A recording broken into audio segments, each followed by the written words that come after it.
from the Empower project. The Nigeria government has launched an Empower project where graduates are employed or given some kind of substance, and they are deployed to various sectors to work, either agri or education, to teach, etc. I think the whole entire pool is 200,000. So we are getting some 20,000 out of that. And we are looking at where is the best way to deploy them so that you do not create conflict and parallel systems on ground. And one of the few areas I think we have already articulated that we can easily deploy is to support information and data at that lower level. Because we are scared, you know, if you deploy some of them to the real service delivery sector, what will happen is that you have a conflict between the CHU, who is delivering service already, or the nurse who is delivering service, and some of them. And we didn't want any conflict at all. So we're looking at that area of trying to beef up that area so that at least let's even start having good data quality in place that can help us to make that right decision. Because right now what we do have is a vacuum where there's nobody providing that service, and we are relying on that health worker or whosoever to generate whatever he feels as the correct health information and pass forward. So gradually I think we'll be addressing that issue of human resource, but I entirely agree. We need professionals there. And as the second speaker rightly said, I also do not see a reason why doctors in secondary or tertiary facilities cannot find some time to go out there to support the primary healthcare facilities. Well, I think I'll throw it back that maybe we need to ask the states to kind of form a hub for all our primary healthcare facilities so that they are specifically under a general hospital. That kind of arrangement maybe may suffice. Because right now, the arrangement is that each LGA should have a general hospital into which all the primary healthcare facilities that are in that LGA fall under. But it doesn't necessarily work out that way that all LGAs have general hospitals. In fact, some of them don't really have. Close to our 50% don't even have good functioning general hospitals. So, but I think it's a very good suggestion. I'm very open to that suggestion. And actually, even doctors, why keep thousands of consultants, 200 pediatricians in a teaching hospital? For what? So, possibly, I think we really need to have a second think about this and actually do some kind of massive redeployment. Perhaps this would have been a question that you should have thrown to the minister today when he was addressing us and asking specifically that why are you still keeping the over 50-something teaching hospitals with thousands of this when PHC is supposed to be your building block towards UHC that you so admire and you love to have. So I don't know if I've answered the lady's question, but I agree with you that we should do a rethink and do some kind of massive redeployments around.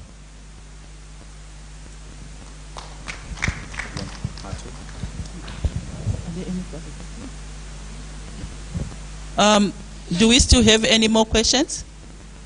Or anyone who wants to give an example of a good model for primary health care supply chain? Okay, just to add on to what Dr. Mahmoud said, I would talk briefly about Sierra Leone example. Sierra Leone is a very small country, I think the size of Abuja, and they know each other very well. But it was affected by war. I think we all know about the war in Sierra Leone. So the president in Sierra Leone tried to revamp the primary healthcare system sometime in 2008, 2009, 10. He came up with a program called Free Healthcare, which also included revitalization of the primary healthcare. I had an opportunity to work with UNICEF in Sierra Leone, supporting the free healthcare program. So the way the program was set was in a way that, they needed to strengthen the lower level, which is the village level, whereby everybody should have access to a good health facility, well equipped, with nurses and doctors visiting those facilities at least 3 times a month. So what they did was, the first thing was to strengthen the central medical store in terms of the way they do their quantification, in terms they do their storage, and also procurement. So they did set up a procurement unit responsible for procurement of pharmaceutical products. Then they selected a number of pharmacists to be trained and upgraded. So they trained pharmacists who were deployed countrywide to support those upgraded facilities. The upgraded facilities were operating 24/7. They had 12 tracer drugs. These are life-saving commodities, which every facility upgraded should have those drugs at any given time. So it was one of the indicators whereby they would visit those facilities. If that facility is having stockouts, let's say per month, they have 2 to 3 stockouts, then investigations will be done. So it used to happen that some of the facility will run out of those essential drugs before the end of the month. What came out after the investigation was there was so much leakage of the essential drugs. Some of them were found in Guinea, some of them were found in Liberia. So they were finding their way out of Sierra Leone. I was telling someone this morning that it was very interesting. Then in 2012, we bought 5 containers of essential drugs from Europe, from America. When they arrived at the port, they disappeared. So this is real. They disappeared. And how they disappeared, they said the containers overstayed, and the government gazetted those containers to be auctioned. But these are the containers which were bought by the government. The government gazetted them for them to be auctioned. So when we tried to do the investigation, the procurement officer from Ministry of Health told me, "Madam, don't waste your time. In this country, we know each other very well. Ask your staff as well, they know what happened to the containers." So I was asked to go and do an investigation in one of the biggest hospitals within Freetown. When I went there, I went to see the hospital superintendent. Then I said, "Doctor, I want to know, I was told you received a container of essential drugs." He said, "Yes, I did." Then I said, "But you know the policy says the central medical store is the only one who are supposed to deliver the container to you, then you accept receipt." Then he said, "Madam, if something is given, I'll just accept." I said, "Oh, really? Okay, show me where are the drugs." Then he said, "They can show you, the pharmacist can show you where the drugs are." Then I was taken to a storeroom. What did I find? Old beds and baby sets, toys. I said, "Are these essential drugs?" He said, "Madam, I thought they were essential drugs. I didn't even notice what was in the container." So these are some of the things which kills our primary health care. I'm just telling you a story to see how things are. So even though we were trying to strengthen the system, but at the same time, the system had gaps. So, they tried though, but still there were some loopholes. So I was just trying to tell you a story which might affect our systems. Thank you. Can we please give it up to the panelists? I think they did justice to the questions. I think at this juncture, I need to ask you a very important question. This is critical to whether we enjoy tonight in Abuja or not. Very simple question. Do we go on or do we go home? Do we go on or do we go home? We have more presentations. Do we take it off to next year? do we go home? So which is it, A or B? I think we should continue with the presentations. We should continue? I think it's about time we draw the curtains on this one. Thank you. Please clap for Dr. Gawa. Yes, a very reliable, yes, hardworking, I say young man now. Yes, thank you very much. Before I called NC to come and formally close the occasion, I just feel I should say a few things. First of all, in my own capacity as a NATO, to thank all of you for coming for this meeting and participating fully to this end. It's been very hectic since on Monday, right? So, and I want to believe that you've enjoyed yourself, right? Yourselves. And you look forward to AHD 2018, right? Or do we end it? Okay, at least the Minister of Health said we should not stop. We should continue on, and we should even take it to other parts of Africa, right? So on that note, I would like to call the National Coordinator, Pharmacist Linus Odoemene, to please come over, say a few things, and also close the meeting. Thank you. My NC. Yeah. Hello. We have said everything sayable.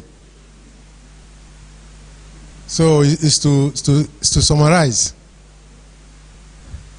The only thing remaining now is just appreciation for all what we have done to make this conference a reality. Starting from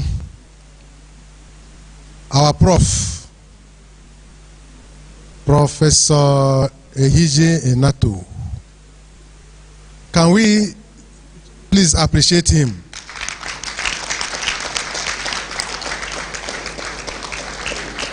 Yeah. Yes, it's not easy to start something rolling. We never thought it was going to be as big as this.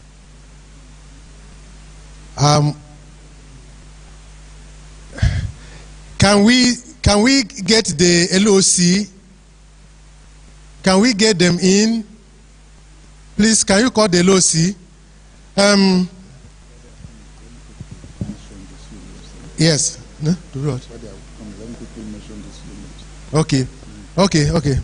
Yeah. Okay. While we are waiting for the LOC to come in, let me just quickly appreciate the scientific committee members. We have Prof is still here, right? Yeah. Professor Ravian Pidi from Michigan University, Dr. Mustafa from NPACDA, you're a member of that scientific committee. There are other members of the committee, and particularly I would like to mention, I think about 4 or 5 of them who are not here. They really work tirelessly. Professor Anant Iya, also from the US, he couldn't make it. Professor Joseph Rathigan from Harvard Medical School of Public Health.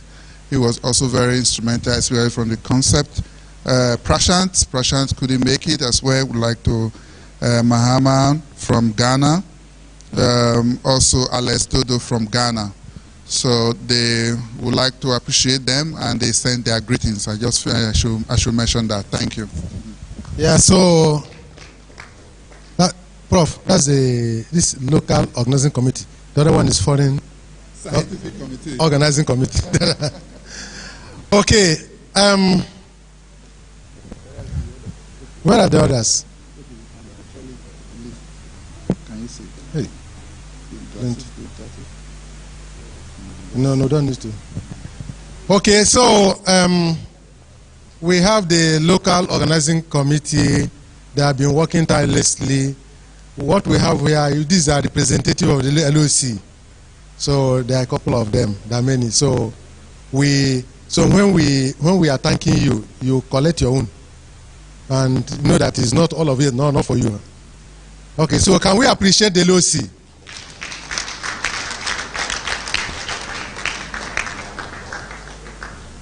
Okay, thank you. Yes, we want some more, eh? Okay, for the rest of us, we are the miscellaneous group.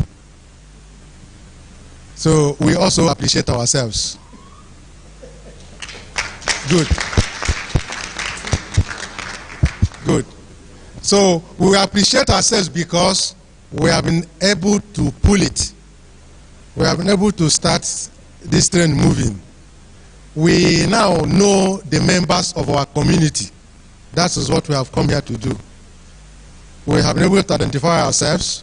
We would like to keep inventory of our members and see how we take this forward.